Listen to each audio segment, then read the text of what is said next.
Gloves? You're giving me gloves? What for? I did not mean to sound ungrateful, it is just... Wait, these are Dalish, are they not? My mother was Dalish, and had a pair very similar to these. The leather was less thick, and it had more embroidery, but these are very close, and quite handsome. Do I seem surprised? Perhaps I am. Still, I appreciate the fact that you even thought of me. No one has simply given me a gift before. Thank you.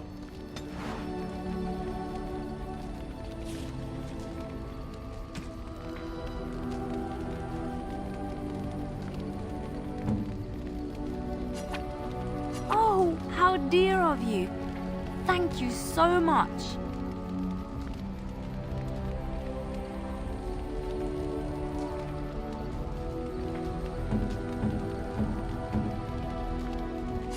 Is that for me? Really? Wow!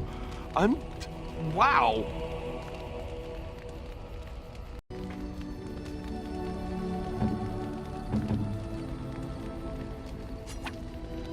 You have my thanks.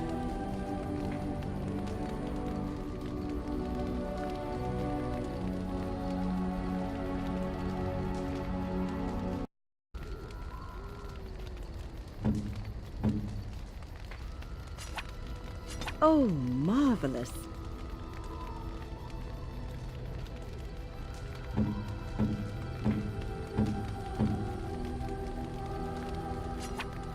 A fine gift. You have my thanks.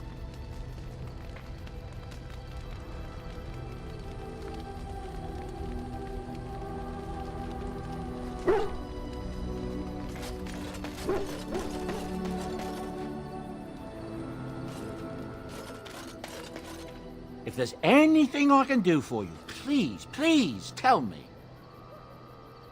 I'm sure you'll be pleased with the goods my boy and I have collected, and with your discount.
and your friends are formidable folk indeed. It's good to have you along on the road.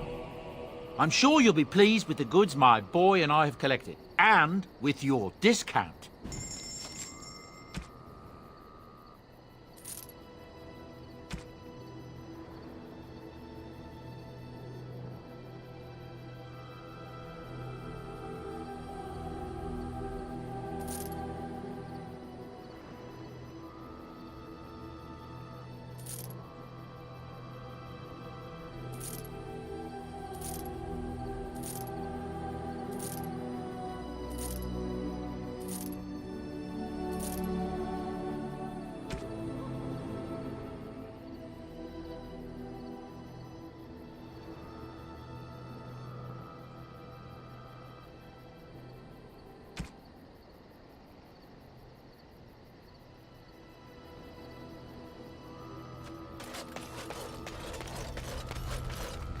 You called.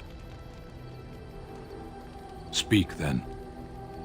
Then I suggest we move on. I am hardly surprised. Very well. As you wish. Ask away. Of course.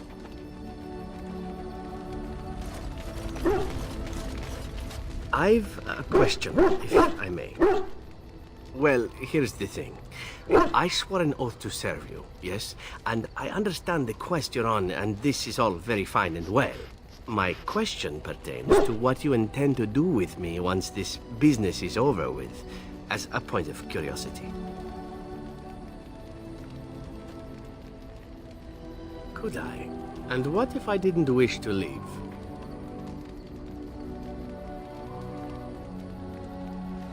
How should I know? I cannot see the future. What if I liked it here? What if we became fond of each other? Stranger things have happened.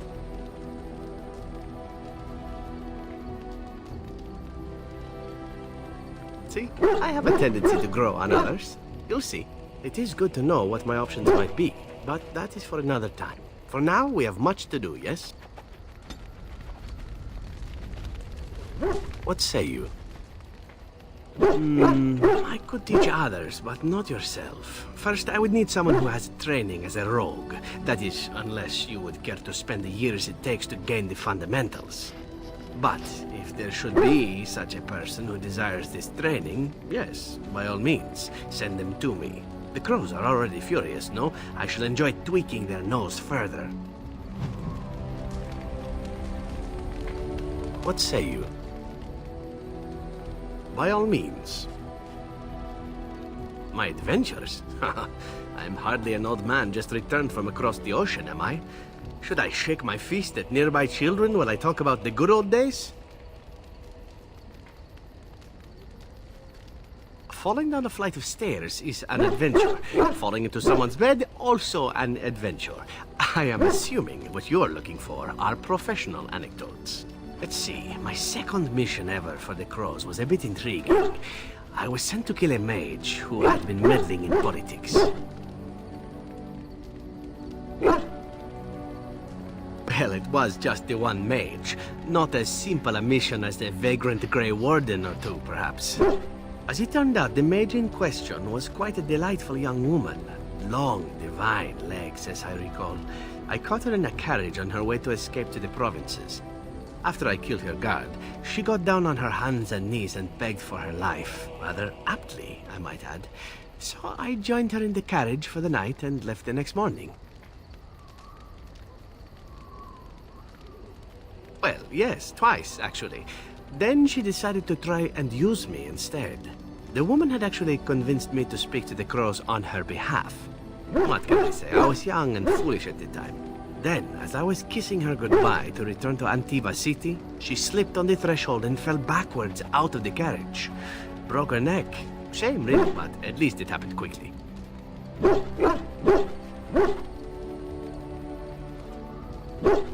Not actually, no. I was a bit unimpressed by the development at first. Then I found out that she had told the driver to take her to Janellen instead. She had planned to lose me in the provinces. I would have looked very foolish to the crows. As it was, my master was very impressed that I had done such a fine job of making it look like an accident. The Circle of Magi was unaware of foul play, and everyone was happier all around. Like being spared by a benevolent mark who then helps me escape from the crows? Yes, it does seem to happen now and again, doesn't it? It was after that when I learned that one needn't let a pretty face go to your head. Professionalism was key. That's my moral of the day, you see. And one that not everyone learns, I'm sad to say. But that's enough tale spinning from me for the moment. Talking about the mage has made me a bit nostalgic, I'm afraid. Ah, the good old days. What say you? By all means. I know little enough of the Dalish other than the fact that my mother was one, or so I was told. She had fallen in love with an elven woodcutter and accompanied him back to the city, leaving her clan behind for good. And there, of course, the woodcutter died of some filthy disease and my mother was forced into prostitution to pay off his debts. Oldest tale in the book. How should I know? My mother was a whore, as you'll recall. None of the other elven boys in the whorehouse knew their fathers. I was not so unusual. I didn't know my mother either, of course. She died giving birth to me. My first victim, as it were. We were all raised communally by the whores. It was a happy enough existence, ignoring the occasional beating. Until eventually I was sold to the crows. I brought a good price, so I hear. It could have been much worse. Shall I tell you about what happened to the other whorehouse boys who did not fetch a decent price with the crows? Surely your life has not been so idyllic. People like you and I are not the product of happy lives of contentment, after all. My original point is that my mother's Dalish nature was always a point of fascination for me. Through all the years of my crow training, the one thing of my mother's that I possessed was a pair of gloves. They were of Dalish make, I knew that much, and beautiful. I had to keep them hidden, of course, as we were not allowed such things. Eventually, they were discovered, and I never saw them again. I don't feel anything about them. Oh, we heard about them in the city, even deep in Antiva. I even had the notion once to run off and join them. Naturally, the reality did not live up at all to the fantasies I had constructed as a boy, staring at those gloves. But such is life. Come, enough talk of the Dalish. Let us move on. What say you? By all means. Again? Well now, what might interest you, I wonder? Shall I describe the stages involved with Lanthrax poisoning? I watched a man go through all 7 once. Haha, you have rather macabre tastes, I see. I like that. Let's see, how about the largest battle I ever took part in?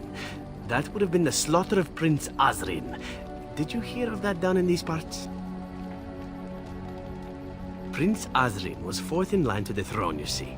He started off as 11th, but worked his way up the old-fashioned method by inheriting control of an entire Crocel from his grandfather. After assassinating his way through the royal family, the king hired 3 other cells to take down Prince Osrine once and for all.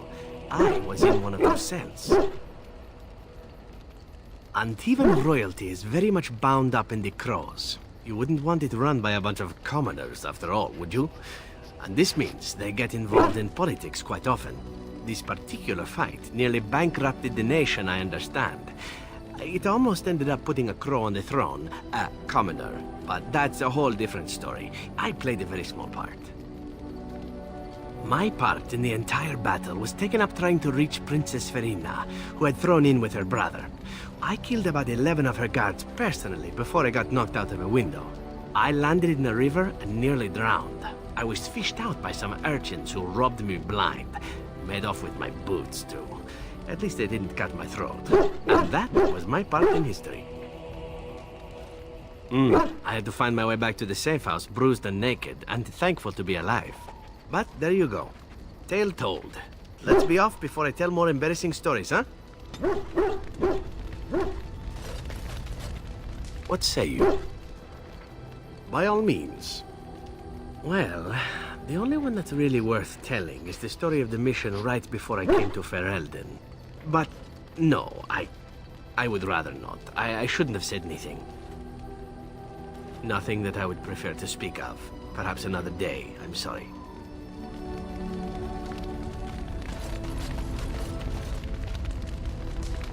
I was just thinking about what happened to the elves, and I'm reminded of a song sung to me many years ago. It was when my mother died, and this wise elven woman comforted me and told me that we shouldn't fear death or hate it. Death is just another beginning. One day, we must all shed our earthly bodies to allow our spirits to fly free. It's a beautiful sentiment, I think. One that brings peace and hope to the grieving.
Oh, hello. Is there something you wanted to talk about? It's nothing. I'm fine. I'm just thinking. I can't get what happened out of my head. I'd been in Lothering for years, and she still thought I was plotting against her. She didn't trust me. Maybe she never did. She loved me when she could use me and control me. And now that she can't, she wants me dead. It hurts to realize that I never really knew her. I knew she was ruthless, but I didn't know how far she could go. She is self-serving, cruel. She uses people, then discards them. But that's how she survives in the life she leads. What if she's right? What if we're the same?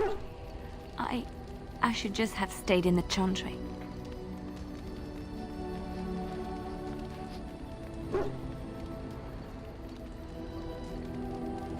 You don't understand. I forgot my life as a bard while I was in the cloister. I felt safe. I didn't have to watch my back all the time. That's what made Marjolaine the person she is, don't you see? It ruined her. It will ruin me too. Even now, I feel some regret at not ending her life in order to protect my own.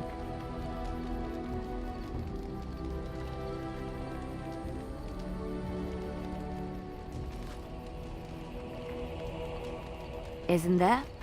It's the first step down this dark path. First thought, then action. What we're doing, what we've done.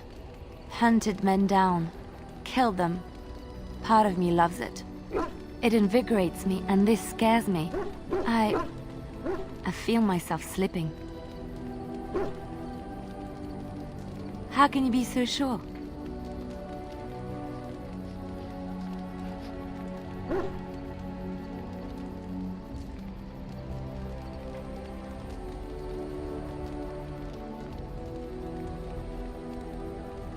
Do you really think so? Hearing you say that gives me comfort. I would like to be alone for now. I have many things to consider. Thank you for listening to me. She's a lucky girl, Morrigan.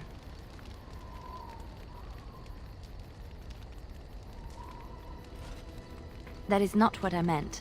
She caught your eye. Though looking at her, it is not difficult to see why.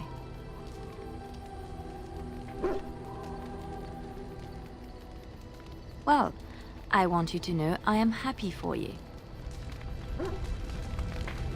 You've seen and touched Andraste's ashes. They are the holiest thing on this earth, the remains of the Maker's chosen. I do not know if I am worthy to look upon her.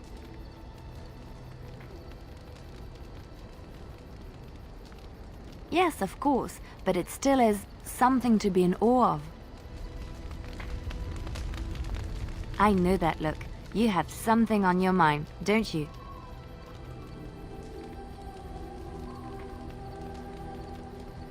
Of course. I have not given this a lot of thought. What will I do? We've traveled far and wide. Does it need to end?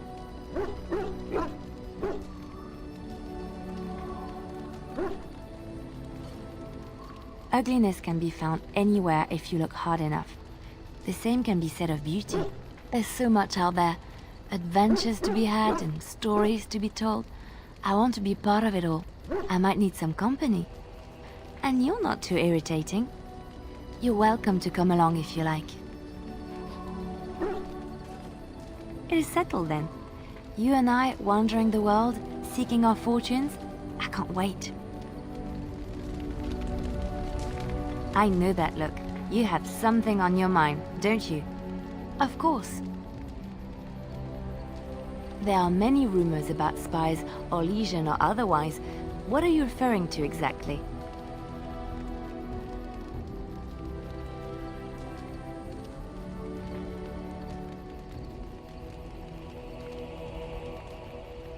I admit I have done many despicable things in my lifetime. I do what I have to do. So do you. So does everybody. Sometimes we must do terrible things to get what we want. If it is any consolation, I always try to use non-violent means to achieve my ends. Some bards rely on torture to get what they want. It works effectively, as many will bend under the threat of bodily harm. But there are better ways, more subtle and kind. You will be surprised how easily a person will open up to you, even if all you offer is a listening ear. People respond eagerly to others who they believe understand them. They seek approval, friendship, sometimes love. This can be exploited.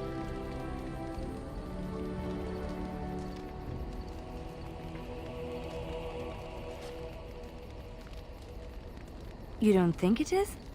I took what I wanted from them, leaving them none the wiser and unharmed. It is a game, one that can be won with little bloodshed if one plays well.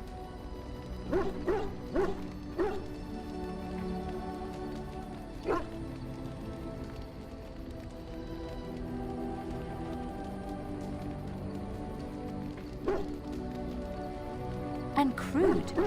Why not make someone want to do what you suggest, instead of forcing them to do it? Everyone can be seduced by the right woman. The trick is predicting who she is and becoming her. Master the game, and no one can resist you.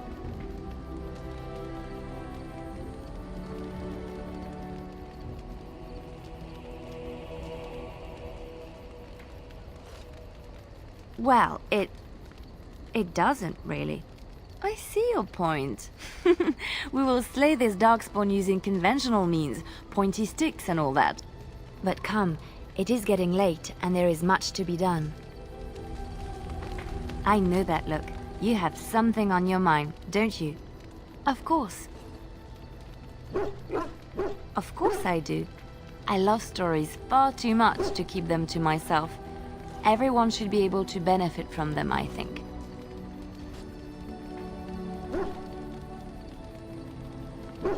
Chantry law says it is man's pride that created the Darkspawn. In ages past, the mages of the Tevinder Imperium ruled much of the world we know. In their pride, they thought their magics invincible and imagined that they were greater than the Maker himself. So thinking, they invaded his golden city, planning to take it for themselves and depose their own creator. But they were impure and full of sin.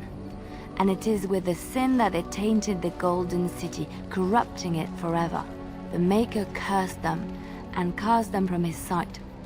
Wherever they went, they spread the taint of their sin. Any land that was touched by the taint became blighted and would suffer no life. Instead, the Darkspawn arose to torment us and remind us of our hubris. Which one?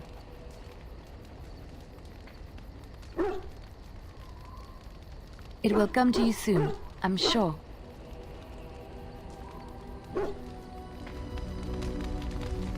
I know that look.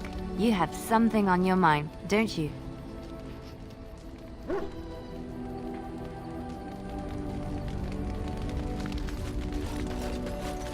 What's on your mind? I have always had an affinity for the spirits of the Fade. As a child, I never feared my dreams because I knew they were there. I've always been able to feel the spirits, even if I never saw them.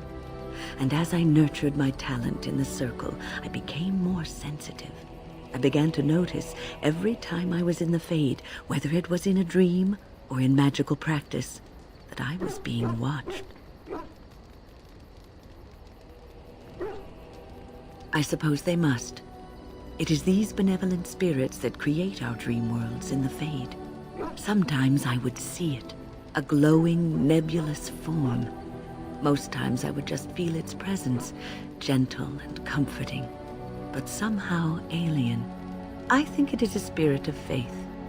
They have never been seen before, and perhaps I am wrong. But something tells me I'm not. It always felt like the same entity. This one spirit was curious about me, and was guarding me, for want of a better word. There were times when I was in the Fade that it seemed to stretch forth to shield me, keeping me safe. And I think it gave me strength in my most terrible battles, Ostagar being one of them.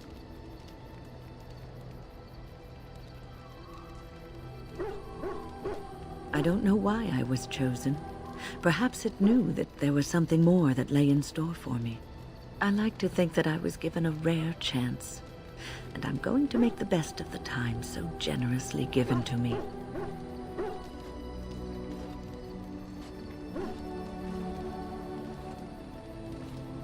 I will not lie motionless in a bed with coverlets up to my chin, waiting for death to claim me. That is not the death for me. And so I will fight alongside the Grey Warden, and help prepare him for the task that is yet before him. So you had better listen to me, because I swear, if I should fall before the end and you don't seem to be doing things properly, I'll get up again to give you a good finger-wagging. You know, I think you'll be all right, even without my help. What's on your mind? Cure me? What, am I sick now? Even you know that you cannot cure the dead. And I'm not the only one dying. You are too. I'm just more efficient about it. Ah, child. Your concern is heartwarming. But death comes to everyone, and it is not something to fear.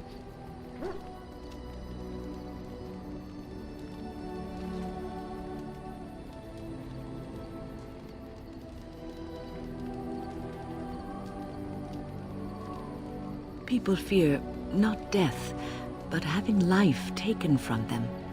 Many waste the life given to them, occupying themselves with things that do not matter. When the end comes, they say they did not have time enough to spend with loved ones, to fulfill dreams, to go on adventures they only talked about. But why should you fear death if you are happy with the life you have led? If you can look back on everything and say, yes, I am content, it is enough.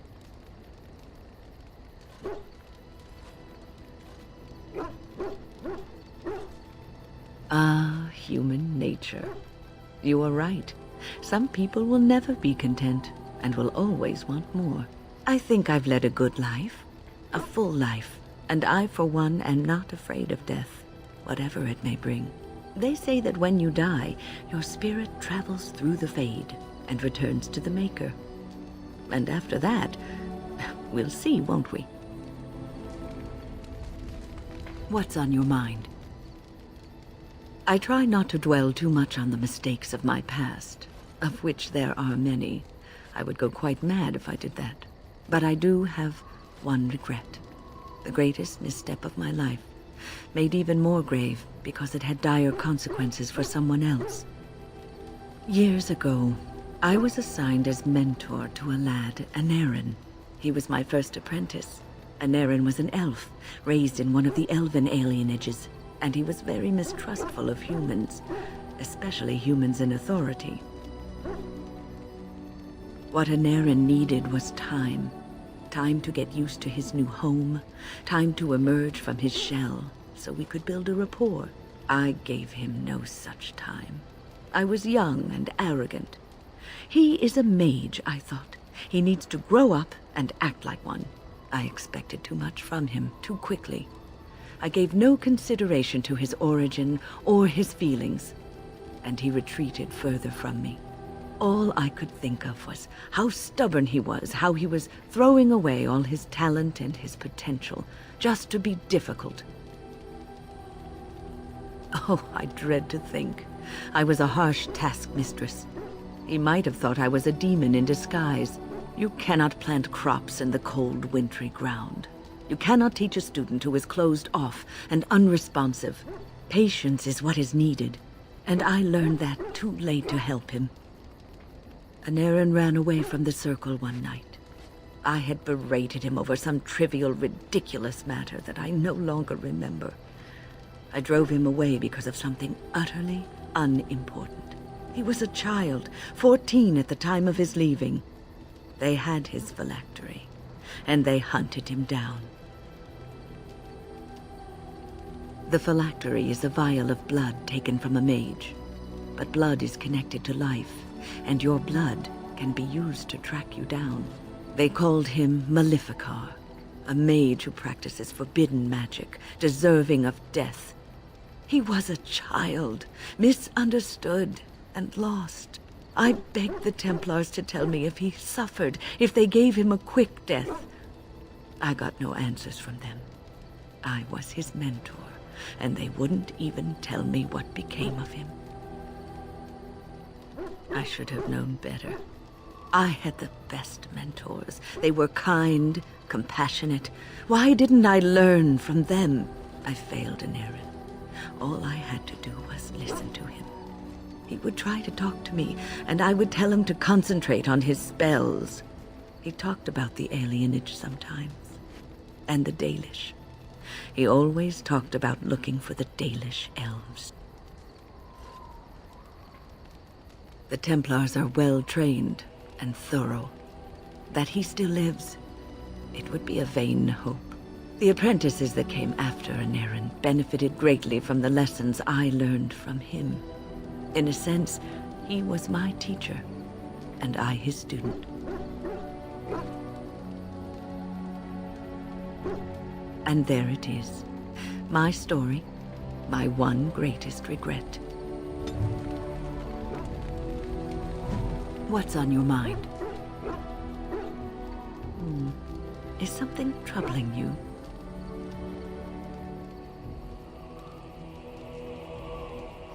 You are one of the 2 surviving Grey Wardens in Ferelden. You defend all of us, and much rests on your shoulders. It may not mean much to you, but thank you for having the courage to continue to fight. And that gives me hope.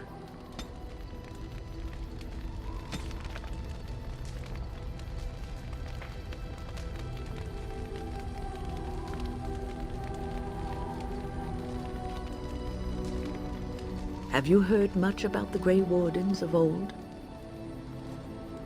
It was said that watching the Wardens ride in on their white griffins was enough to rouse a weary heart and put the dance back in the step of an old man. The Grey Wardens were powerful, feared and respected, but they also inspired the common people. I remember a tale that was told to me many years ago. The Blight had ravaged the land for months, and the armies of the great kings had amassed for one last stand. As the sun burst through the clouds that boiled and churned in the dark sky above, it illuminated a vast, seething horde of darkspawn, with the archdemon at its head.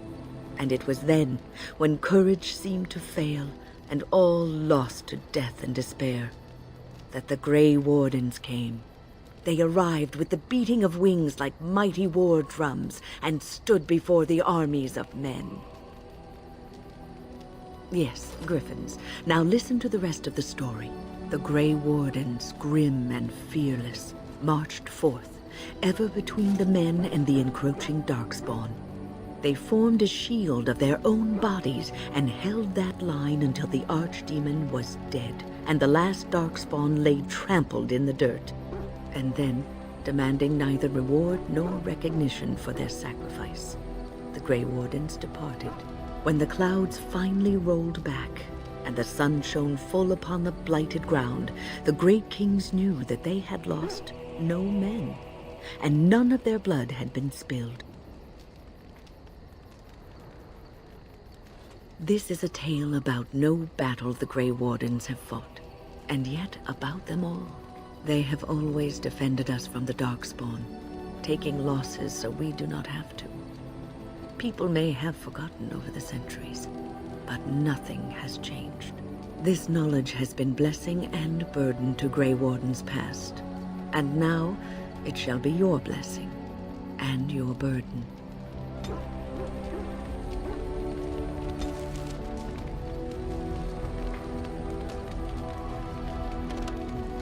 What's on your mind?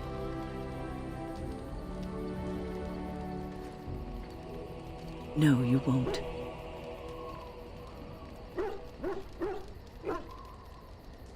Because you were not looking for the answer, but for someone to tell you that in spite of it, you'll be all right. You wonder sometimes, don't you? If your life would be better if you weren't who you are. When I was a young woman in the tower, I came to the realization that the circle would be my life, and I would know no other. Family, love, a simple life. These were things that others took for granted, that I would never have. It made me very moody.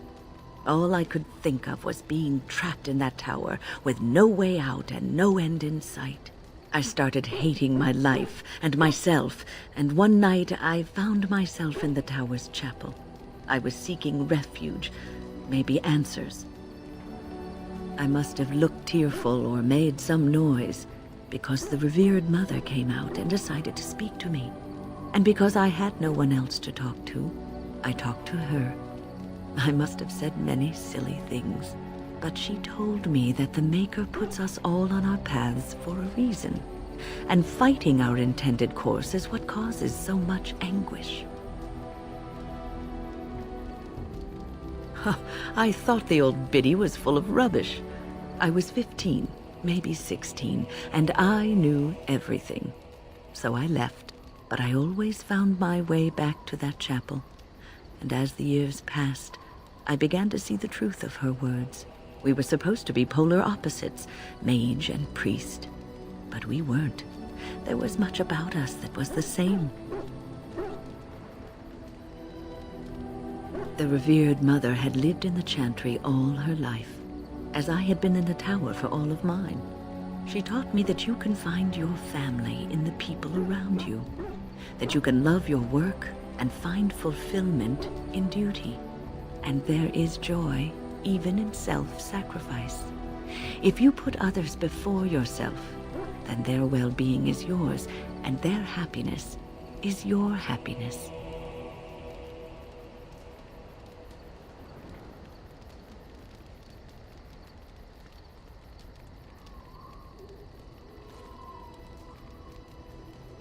You can scream and cry and be angry about life as a Grey Warden, or you can accept it and allow yourself to see the good in it.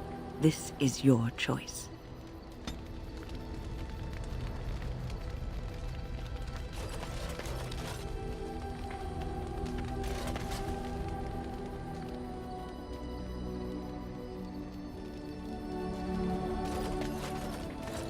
You witnessed the rarest of things, Warden.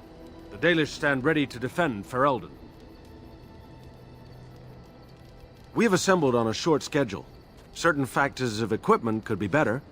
Crafting components would serve best. Basic ones like elf root and deep mushroom.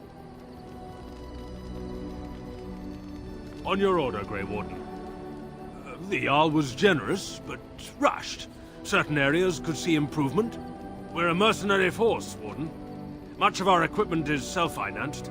Were you to commit additional funds, we'd upgrade as we saw the need.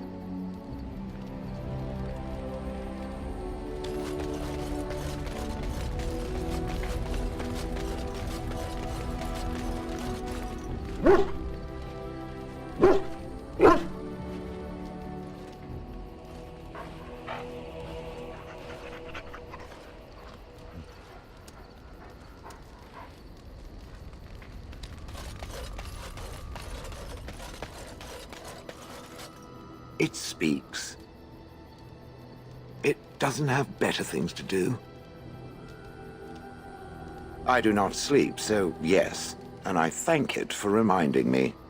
Try to imagine, if it will, what it would be like to be surrounded by nothing but boring peasants, all oblivious to it. And then there were the birds. A whole village full of pigeons and ravens and sparrows all perching on me day in and day out. Those foolish villagers would spread birdseed near me, drawing the birds, because they thought having birds perch on me was quaint. Quaint! If there hadn't been the occasional kind soul to scour me clean, I don't care to discuss this anymore. It speaks. It doesn't have better things to do. That is true. I do not. I'm not interested in getting into a discussion on the subject, however. Ask another time. If it is done asking overly obvious questions, let us find some humans to throw off a cliff or something.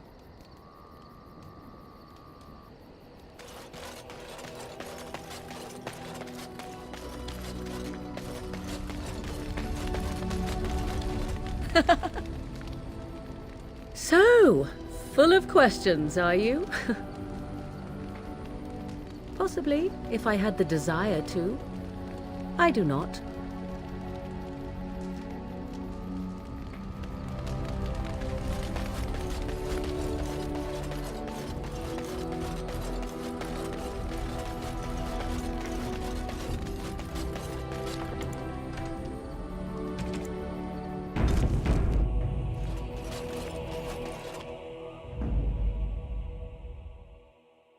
Yes, indeed. Indeed.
Friends, turn back, please. These woods are a danger to those who do not know the paths. Aneurin? Wait, I remember your face. But younger, more impulsive, stern. Wynn? I thought they had killed you. They very nearly did. The Templars found me while I was searching for the Dalish. They ran me through and left me for dead. I brought this on you. Oh, I was a dreadful mentor, harsh and impatient. I am sorry for the way I treated you. I've put that behind me, and you should too. I didn't fit in with the Templars in your chantry. My path lay elsewhere. Irving is a reasonable man. He will find some way for you to return. The Circle needs new blood. It needs to change. I have fond memories of Irving. He was always kind to me. I will consider your proposal, and perhaps I will speak with Irving. However, I promise nothing. Now, it is getting late and you have much to do. You should be on your way. No, we've spent enough time on my personal affairs. It is time for us to move on. Look at this. It's the hardened sap of a tree native to this forest. It's been something of a lucky charm for me, and now I want you to have it. Very well. I'm grateful. May your gods smile on you, Aneurin. And on you.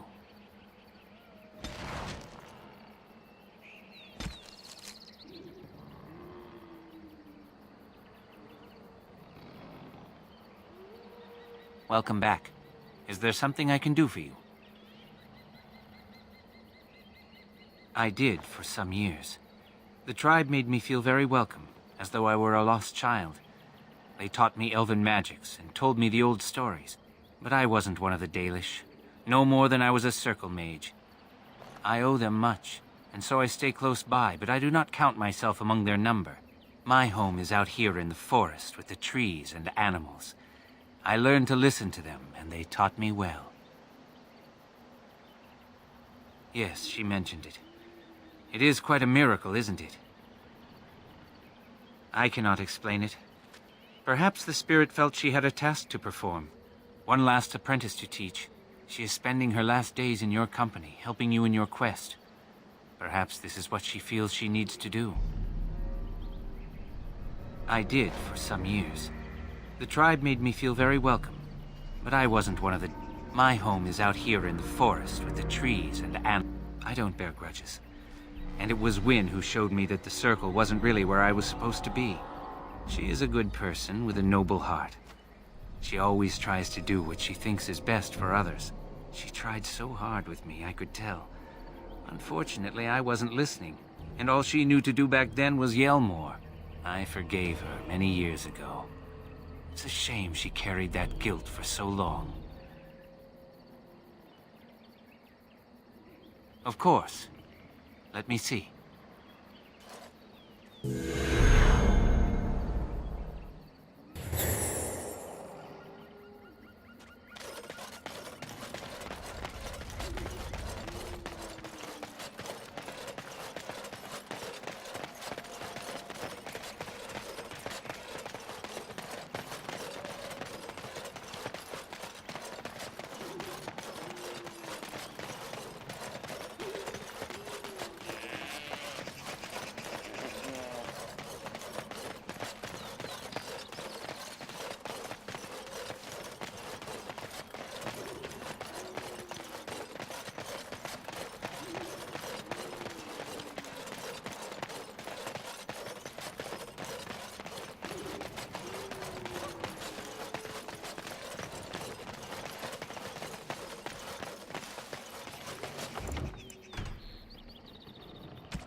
quake.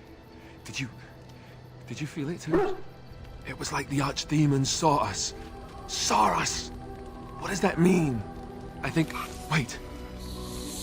Did you hear that? We must strike quickly!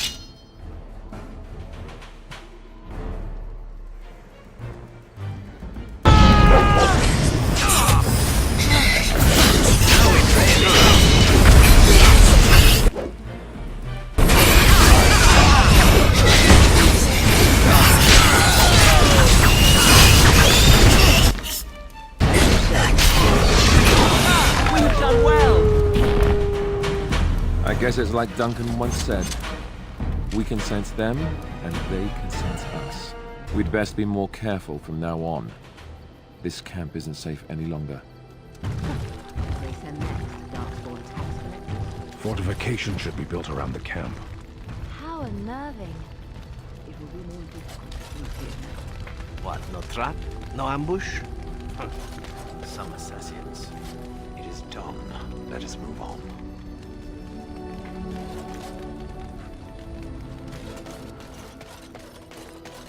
It speaks.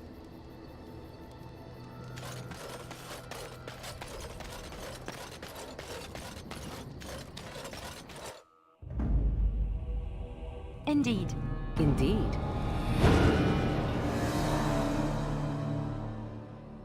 Yes.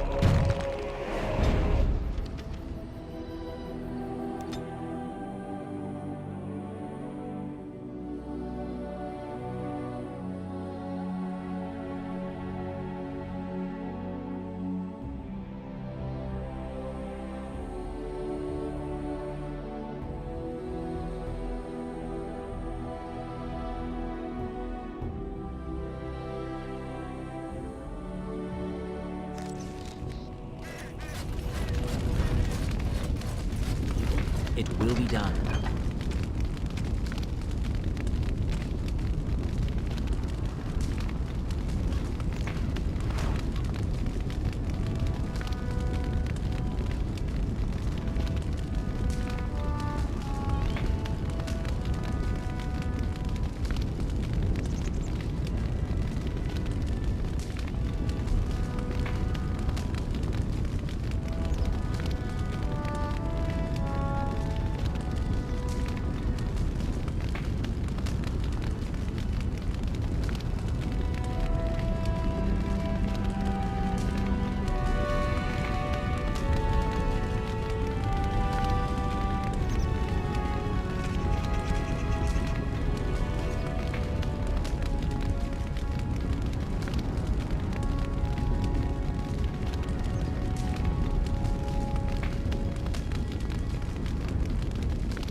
What can I do for you, Warden? Certainly.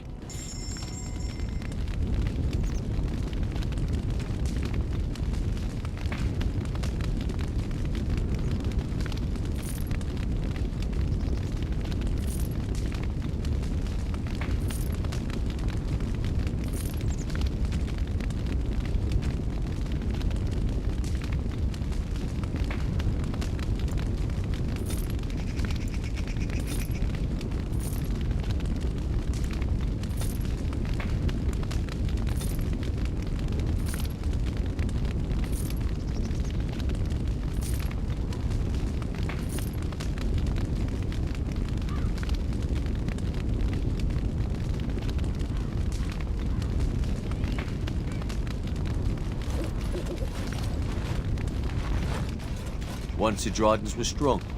We will be again one day.